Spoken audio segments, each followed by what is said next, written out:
Assalamualaikum warahmatullahi wabarakatuh.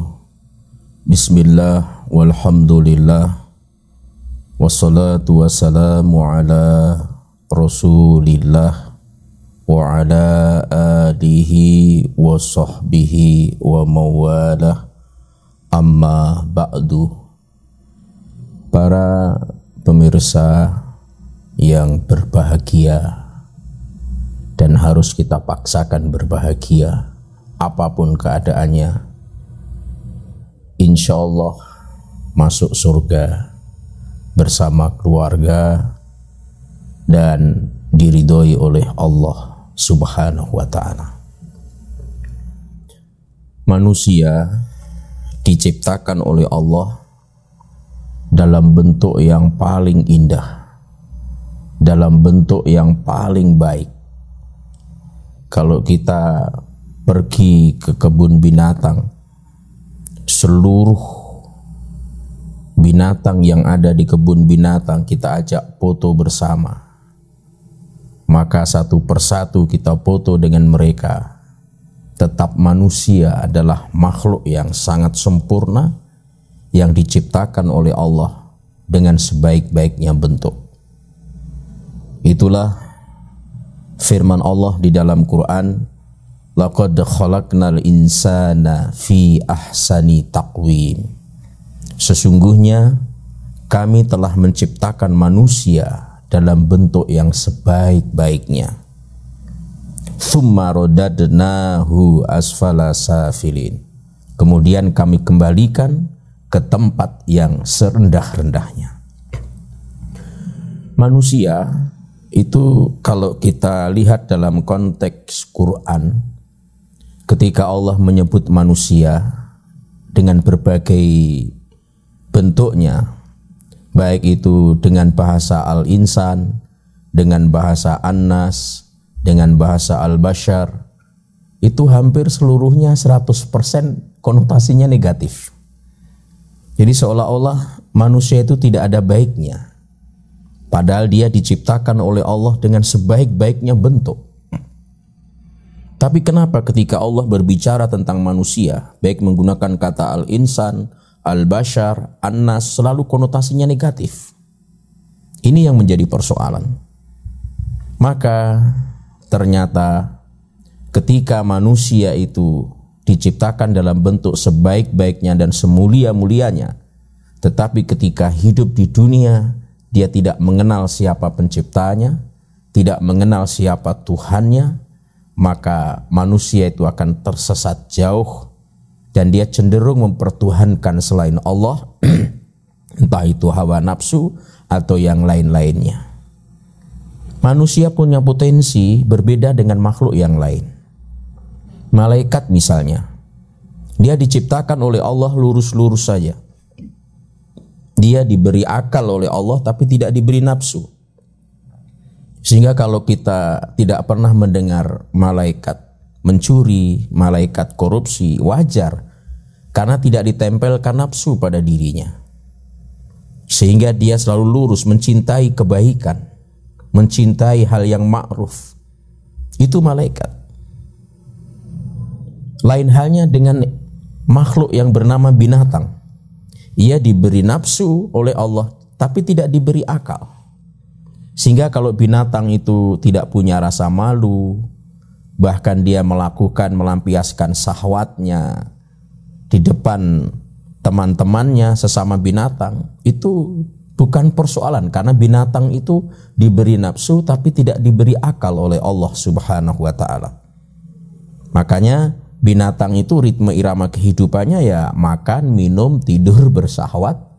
Begitu dari dulu sampai sekarang, bahkan nanti sampai hari kiamat, begitulah ritme irama kehidupan binatang.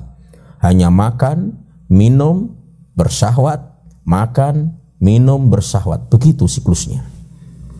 Kalau malaikat siklusnya lurus saja, menyukai kebaikan, selalu taat kepada Allah Subhanahu wa ta'ala. Berbeda dengan makhluk yang bernama manusia, yang dari sisi bentuknya diciptakan dalam bentuk yang sebaik-baiknya ini. Pada diri manusia itu disematkan akal, juga disematkan nafsu oleh Allah Subhanahu wa ta'ala. Makanya kadang manusia itu baik, kadang-kadang tidak baik, kadang-kadang berada di jalan lurus, kadang-kadang dia fasik, bengkok. Itulah manusia. Kemampuannya mengendalikan nafsunya itulah manusia itu akan mengangkat melampaui dirinya, melampaui malaikat. Jadi manusia sebenarnya punya potensi untuk lebih mulia derajatnya daripada malaikat. Namun juga harus diingat bahwa manusia punya potensi jauh lebih rendah daripada binatang. Kalau binatang hidupnya makan, minum, tidur, bersahwat, makan, minum, tidur, bersahwat, itu binatang karena dia ada nafsu, nggak ada akal. Tapi kalau manusia hidupnya hanya makan, minum, bersahwat, makan, minum, bersahwat, apakah sama dengan binatang? Tentu tidak sama. Siklusnya sama, ritme iramanya sama. Yang membedakan apa? Ada akalnya kok seperti itu. Itu yang membuat manusia pada akhirnya tsumma radatnahu asfala safilin. Dia jatuh ke tempat yang serendah-rendahnya diakibatkan memperturutkan hawa nafsunya.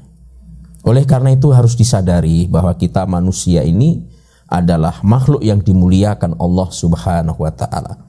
Sehingga selalu kami mengulang sebuah materi yang menurut kami itu pengingat yang tidak boleh kendor untuk selalu mengingatkan bahwa persoalan yang paling urgen dalam hidup kita, yang paling mendasar adalah persoalan keimanan kepada Allah Subhanahu wa taala. Bahkan hajat kita kepada iman kepada Allah itu melampaui daripada hajat-hajat yang lainnya. Setiap hari kita berhajat terhadap makan. Karena kalau nggak makan kita lemas. Itu menunjukkan betapa lemahnya kita. Baru tidak makan sehari aja lemas kita. Ternyata kita juga ada kebergantungan terhadap makanan. Sehingga makan itu kita anggap penting. Tapi makan ini kalau kita bandingkan dengan hajat kita terhadap minum, maka mana yang lebih mendesak untuk kita hajatkan? Jawabannya tentu minum. Kenapa minum lebih mendesak, lebih kita hajatkan daripada makan? Karena kalau berhari-hari tidak makan kita masih hidup, masih bertahan. Tapi kalau berhari-hari kita tidak minum, maka bisa dehidrasi dan akhirnya mati. Itulah sebabnya kalau orang masuk ke rumah sakit, masuk UGD, itu biasanya langkah pertama yang dilakukan adalah diimpus, dimasukkan cairan, bukan diberikan makanan, tetapi cairan. Ini menunjukkan bahwa secara hierarki hajat terhadap minuman itu lebih tinggi daripada hajat terhadap makan. Ada lagi yang lebih mendesak daripada minum, daripada air. Apa itu? Yaitu hajat kita akan oksigen. Sehingga kita bergantung terhadap oksigen. Sehingga ketika astronot terbang ke luar angkasa yang di situ tidak ada oksigen, dia harus membawa oksigen dari bumi ini. Karena di sana tidak ada oksigen sehingga tidak ada gravitasi. Tapi Allah mampu menciptakan makhluk yang tidak bergantung kepada oksigen. Ikan-ikan itu tidak butuh oksigen.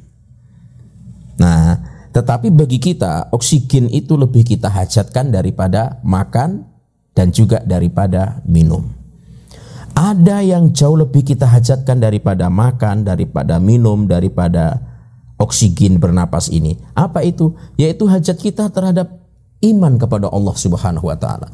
Karena kalau manusia hidup di dunia, makanannya banyak, minuman berserakan, bernapas dalam tubuh yang sehat dan prima, tetapi dia tidak beriman kepada Allah, maka di dalam Quran manusia-manusia seperti ini dicap sebagai manusia yang lebih sesat daripada binatang. Inhum illa kal an'am balhum adallu sabila.